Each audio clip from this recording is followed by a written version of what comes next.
Hello friends and welcome to my channel রান্নাবান্না। বন্ধুরা, রান্নাবান্নার আরেকটি ভিডিওতে জানাই তোমাদের সবাইকে সুস্বাগতম। বন্ধুরা, আমি আজকে তোমাদের সবার সাথে যেই রেসিপিটা ভাগ করে নিতে এসেছি, এটা কিন্তু বাচ্চা থেকে বয়স্ক 8 থেকে 80 সবারই একটা অতি প্রিয় রেসিপি। এই রেসিপিটা কিন্তু আমাদের ঘরে প্রায় প্রত্যেক দিনই হয়ে থাকে। যখনই খেতে ইচ্ছা করে বাস ইচ্ছা করলেই হলো, 5 মিনিটে এটা কিন্তু একেবারে হাজির।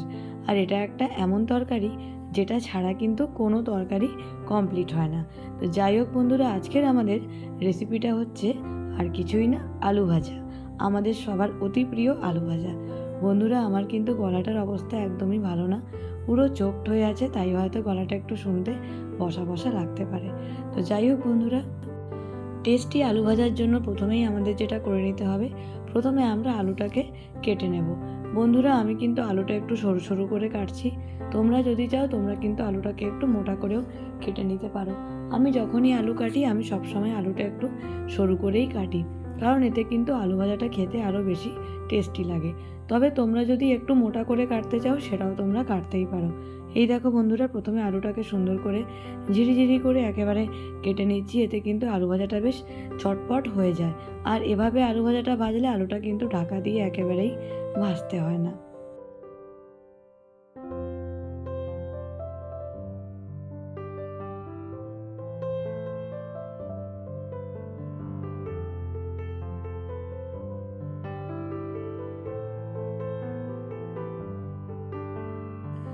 আলুটাকে সুন্দর করে কেটে নেওয়ার পরে এবার আমরা যেটা করব, এবার আমরা এই দেখো, এবার আমরা এই কেটে নেওয়া আলুটাকে জলে ভালো করে আমরা ধুয়ে নেব। এই জলে কিন্তু আমরা যদি ধুয়ে নিই তাহলে আলুর মধ্যে যেই একটা রসালো ভাবটা থাকে সেটা কিন্তু কেটে যায়। আর এই ভাবটা কেটে গেলে কিন্তু আলুটা আর গায়ে গায়ে লাগে না। আর এরপর আমাদেরকে কিন্তু জলটা 15-20 মিনিট একটা পাত্রে রেখে ঝরিয়ে নিতে হবে। এখানে আমরা গোটা জিরা, শুকনো লঙ্কা, কারিয়া পাতা আর কিছু কাঁচা লঙ্কা চিড়ে নিয়েছি, এগুলো আমরা ফোড়নে দেবো। কড়াইতে তেল গরম হয়ে গেলে আমরা এই সব কিছু নিয়ে একেবারে কড়াইতে দিয়ে নিলাম। দিয়ে নিয়ে আমাদেরকে এটা 10 থেকে 20 সেকেন্ড ভেজে নিতে হবে, যতক্ষণ না এটার থেকে সুন্দর এই ফোড়নের একটা সেন্টটা বেরিয়ে আসছে। বেশি কিছু না বন্ধুরা, শুকনো লঙ্কা, গোটা জিরা, কাঁচা লঙ্কা চেরা আর সাথে কারি পাতা ফর এক্সট্রা টেস্ট। আর আমরা যেহেতু আলুটা প্রথমেই ধুয়ে এটা জলটা ঝরিয়ে নিয়েছি, এতে কিন্তু আলুগুলো একেবারেই গায়ে গায়ে লেগে যাবে না। মনে রাখতে হবে বন্ধুরা, আমরা যখনই আলু ভাজবো আমাদেরকে কিন্তু আলুটা ভালো করে ধুয়ে নিয়ে প্রথমে আমাদেরকে কিছুক্ষণ জলটা ঝরিয়ে নিতে হবে। যদি আমরা আধ ঘন্টা আলুটাকে ভালো করে ধুয়ে নেওয়ার পর জলটা ঝরিয়ে নিতে পারি সেক্ষেত্রে আরও বেশি ভালো হবে। তো আজকে আমি আলুটা কিন্তু 20 মিনিটের মতো রেখে দিয়েছিলাম। এবার এই দেখো, আগে আমাদেরকে আলুটা তেলের মধ্যে দিয়ে ভালো করে কিছুক্ষণ নাড়াচাড়া করে নিতে হবে। এরপর আমাদেরকে এর মধ্যে দিয়ে দিতে হবে পরিমাণ মতো লবণ। এই দেখো, এবার এই লবণটা এর মধ্যে দিয়ে নেওয়ার পরে আমাদেরকে আলু ভাজাটা বেশ কিছুক্ষণ ভালো করে নাড়াচাড়া করে নিতে হবে।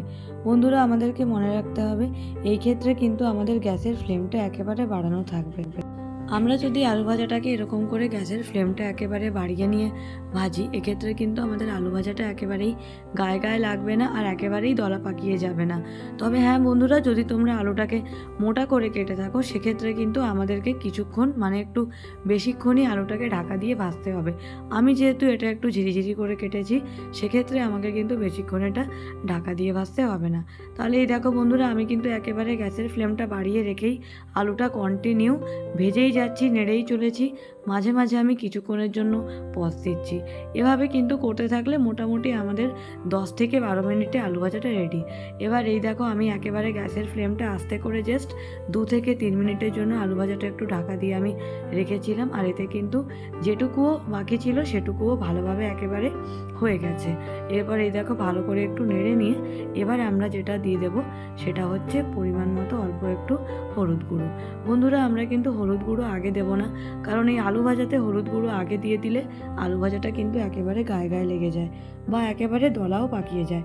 তাই আমরা যখন দেখব প্রায় আমাদের আলু ভাজাটা হয়ে এসছে তখনই আমরা এর মধ্যে হলুদ গুঁড়ো দেবো এবং আমি তারপর দিয়ে দিচ্ছি একেবারে অল্প একটু ভাজা জিরে গুঁড়ো, সেটা আমি আগে থেকেই ভেজে রেখেছিলাম। এতে কিন্তু এরকম করে ভাজলে আলু ভাজার টেস্টটা আরও ভালো হয়ে যায়। তোমরাও এটা দিয়ে অবশ্যই একবার ট্রাই করতে পারো। ব্যাস আর কি, এরপর আমরা আলু ভাজা গরম গরম সার্ভ করে দেব। এই আলু ভাজাটা আমরা কিন্তু ভাতের সাথে, রুটির সাথে বা আমরা যে কোনো আইটেমের সাথে খেতে পারি। অবশ্যই সেটা হতে হবে আমাদের বাঙালিদের কোনো ট্র্যাডিশনাল ডিশ। তাহলে এই দেখো আমার আজকের আলু ভাজাটা একেবারে রেডি টু সার্ভ। তাহলে বন্ধুরা, আমার আজকের এই আলু ভাজার রেসিপিটা তোমাদের সবার কেমন লাগলো অবশ্যই জানিও। আলু ভাজার আরও অনেক রকম রেসিপি আছে, যেটা আমি আমার চ্যানেলে নিশ্চয়ই তোমাদের সবার সাথে শেয়ার করব। তবে সেটার জন্য অবশ্যই তোমাদেরকে আমার পাশে থাকতে হবে। আর যারা আমার চ্যানেলে নতুন, আমাকে অবশ্যই জানিও তোমাদের আমার ভিডিওগুলো কেমন লাগছে। তাহলে আজকে চললাম, আবার দেখা হচ্ছে নেক্সট ব্লগে। আর অবশ্যই দেখতে থাকো রান্না বান্না। টাটা।